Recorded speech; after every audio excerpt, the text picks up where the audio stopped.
السلام علیکم ورحمۃ اللہ وبرکاتہ۔ صحیح بخاری ابواب سترۃ المصلی حدیث نمبر 503 آج ہم پڑھیں گے انشاءاللہ۔ قال حدثنا قبیصہ قال حدثنا سفیان عن عمرو بن عامر عن انس سیدنا و محبوبنا انس بن مالک رضی اللہ تعالیٰ عنہ بیان کرتے ہیں، لقد رأیت کبار اصحاب النبی صلی اللہ علیہ وسلم، میں نے نبی کریم صلی اللہ علیہ وسلم کے کبار صحابہ کو دیکھا، بڑے بڑے صحابہ جلیل القدر صحابہ کرام کو دیکھا۔ یبتدرون السواریہ، وہ جلدی کرتے تھے ستونوں کی طرف جانے میں، عند المغرب، مغرب کے وقت۔ میرے بیٹو، سیدنا انس رضی اللہ عنہ فرماتے ہیں کہ صحابہ کرام، اور وہ بھی کبار صحابہ کرام، مغرب کے وقت ستونوں کی طرف لپکتے تھے، جلدی کرتے تھے۔ کیوں؟ تاکہ وہ نماز سے پہلے جو سنتیں ادا کرنی ہیں انہوں نے، وہ سترہ کے قریب ادا کریں۔ اللہ اکبر۔ وزاد شعبہ، اور شعبہ راوی نے یہ زیادتی بیان کی ہے عمر سے، وہ حضرت انس سے بیان کرتے ہیں، حتیٰ یخرج النبی، یہاں تک کہ نبی علیہ الصلوۃ والسلام گھر سے نکلتے۔ اللہ اکبر۔ اس سے ثابت ہوا کہ صحابہ کرام بھی سنت کی اتباع کرنے کی خاطر سنن اور نوافل فرائض جب اکیلا پڑھتے تھے تو سترے کے بغیر نہیں پڑھتے تھے، پہلی بات۔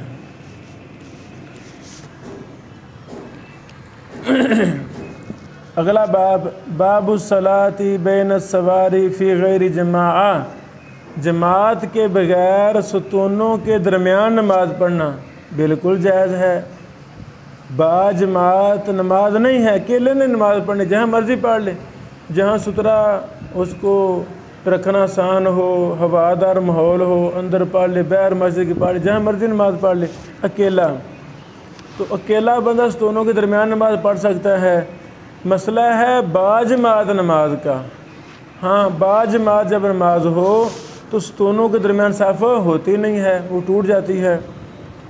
حدیث نمبر 504 قال حدثنا موسیٰ بن اسماعیل قال حدثنا جویریہ عن نافع عن ابن عمر رضی اللہ عنہما قال دخل النبی صلی اللہ علیہ وسلم، نبی علیہ السلام داخل ہوئے البیت، بیت اللہ کے اندر، بیت اللہ کے اندر، و اسامۃ بن زید و عثمان بن طلحہ و بلال، نبی علیہ السلام کے ساتھ اسامہ، عثمان، طلحہ اور بلال رضی اللہ عنہم اجمعین یہ بھی داخل ہوئے۔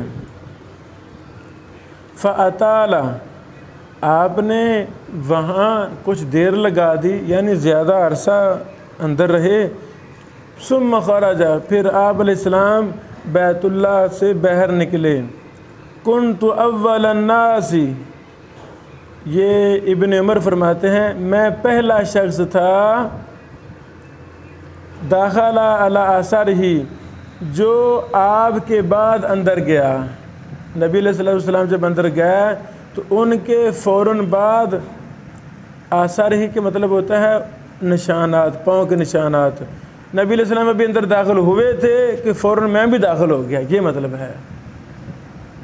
میں گیا دوسرے نمبر، پہلے نمبر پر نبی علیہ السلام کے بعد، تو پھر دوسرے صحابہ میرے بعد آئے۔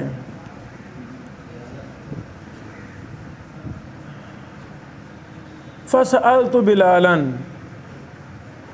میں نے سوال کیا بلال سے، این صلی، آپ نے کس جگہ نماز پڑھی؟ تو انہوں نے کہا بین العمودین المقدمین۔ انس نے کہا، بلال نے کہا اگلے دو ستونوں کے درمیان نبی علیہ السلام نے نماز پڑھی ہے۔ بیت اللہ کے اندر ستون لگے ہوئے، آج بھی ستون ہیں۔ تو جو اگلے ستون ہیں نا ان کے درمیان آپ نے نماز پڑھی۔ اگلی حدیث 505 نمبر، قال حدثنا عبداللہ بن یوسف قال اخبرنا مالک عن نافع عن عبداللہ بن عمر ان رسول اللہ، بے شک نبی علیہ الصلوۃ والسلام داخل الکعبہ، بیت اللہ میں داخل ہوئے، و اسامہ بن زید اور اسامہ بن زید، و بلال اور بلال، و عثمان بن طلحہ الحجبی اور عثمان بن طلحہ الحجبی، یہ سارے داخل ہوئے۔ فاغلقها علیہ ومکث فیہا، آپ علیہ السلام پر دروازہ بند کر دیا۔ یہ دروازہ بند کس نے کیا تھا؟ عثمان رضی اللہ عنہ نے۔ عثمان نے آپ پر دروازہ بند کر دیا۔ ومکث فیہا، آپ علیہ السلام اس میں ٹھہرے، کچھ وقت ٹھہرے بیت اللہ میں۔ فسألت بلالا، میں نے بلال سے سوال کیا، حین خرج، جب آپ نکلے، ما صنع النبی، کیا کیا نبی علیہ السلام نے بیت اللہ میں، کیا کیا اندر؟ قال، انہوں نے کہا، جعل عمودا عن یسارہ و عمودا عن یمینہ، نبی علیہ السلام نے ایک ستون اپنے دائیں طرف کر دیا اور دوسرا اپنے بائیں طرف کر دیا۔ وثلاثۃ اعمدۃ وراءہ، اور 3 ستون نبی علیہ السلام کے پیچھے تھے۔ وکان البیت یومئذ، تھا بیت اللہ اس دن، علی 6 اعمدہ، 6 ستونوں پر۔ ثم صلی، پھر آپ علیہ السلام نے نماز پڑھی۔ اس حدیث سے بھی وہی مسئلہ ثابت ہوا جو پچھلی حدیث 504 سے ثابت ہو رہا تھا کہ ستونوں کے درمیان اکیلا انسان نماز پڑھ سکتا ہے، کوئی حرج نہیں ہے۔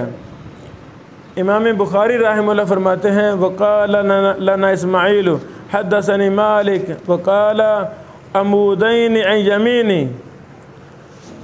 اسماعیل راوی نے بیان کیا کہ مجھے امام مالک نے بیان کیا، انہوں نے کہا اپنی روایت میں کہ آپ کی دائیں طرف 2 ستون تھے، دائیں طرف۔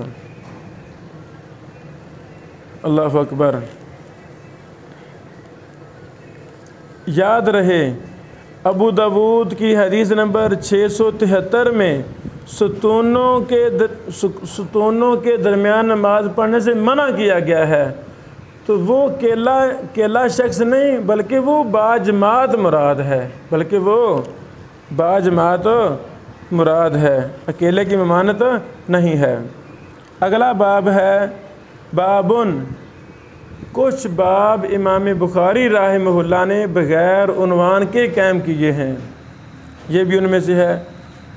506 نمبر حدیث، قال حدثنا ابراہیم بن المنذر قال حدثنا ابو زمرہ قال حدثنا موسیٰ بن عقبہ عن نافع کہتے ہیں، ان عبداللہ، بے شک عبداللہ بن عمر، کان تھے، اذا دخل الکعبہ، جب داخل ہوتے بیت اللہ میں، مشا چلتے، قبلہ وجہہ ہی، سیدھے سامنے چلتے، حین یدخلو، جب آپ داخل ہوتے، وجعل الباب قبلہ ظہرہ،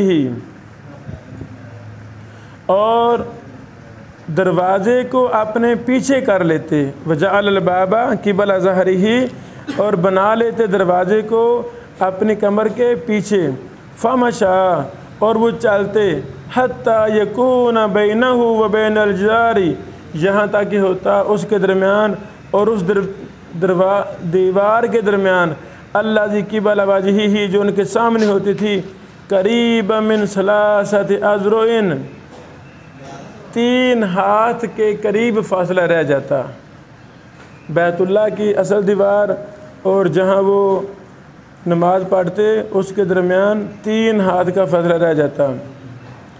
صلی یتوخی المکان الذی اخبرہ بہ بلال، وہ اس جگہ کا ارادہ کرتے، یتوخی قصد کرتے، جس کے متعلق بلال نے انہیں خبر دی تھی، ان النبی صلی اللہ علیہ وسلم صلی فیہ، کہ سیدنا محمد رسول اللہ صلی اللہ علیہ وسلم نے اس جگہ نماز پڑھی تھی۔ سبحان اللہ، یعنی صحابہ کرام نبی علیہ السلام نے جس جگہ نماز پڑھی اس جگہ کا بھی اہتمام کرتے تھے۔ اللہ اکبر۔ قال وَلَيْسَ عَلَىٰ أَحَدِنَا بَأْسٌ أَن يُصَلِّيَ فِي أَيِّ نَوَاحِي الْبَيْتِ شَاءَ۔ ابن عمر رضی اللہ عنہ نے یہ حدیث ساری بیان کی، پھر فرماتے ہیں ہم میں سے کسی شخص پر کوئی حرج نہیں ہے کہ وہ بیت اللہ کے جس کونے میں مرضی چاہے نماز پڑھے۔ ضروری نہیں ہے کہ ہم نے نبی علیہ السلام کی جگہ پر ہی کھڑے ہو کر نماز پڑھنی ہے۔ اللہ اکبر۔ میرے عزیزو، یعنی یہ تمام احادیث سترے کی اہمیت پر دلالت کرتی ہیں۔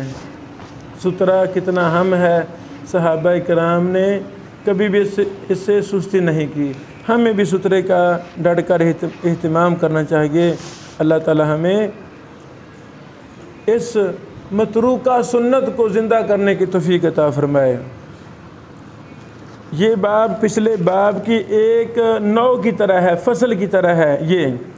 اس میں دو ستونوں کے درمیان نماز پڑھنے کا ذکر نہیں ہے، مگر دروازے کے بالمقابل دیوار سے فاصلے کا بیان ہے۔ دروازے کے بالمقابل جو دیوار ہے اس کا فاصلے کا بیان ہے، جس سے نبی علیہ السلام کی نماز کی جگہ کا پتہ چلتا ہے۔ اللہ اکبر۔ انشاءاللہ اگلے چند دروس میں ہم یہ سترہ کے مثال ختم کریں گے۔ بارک اللہ فیکم۔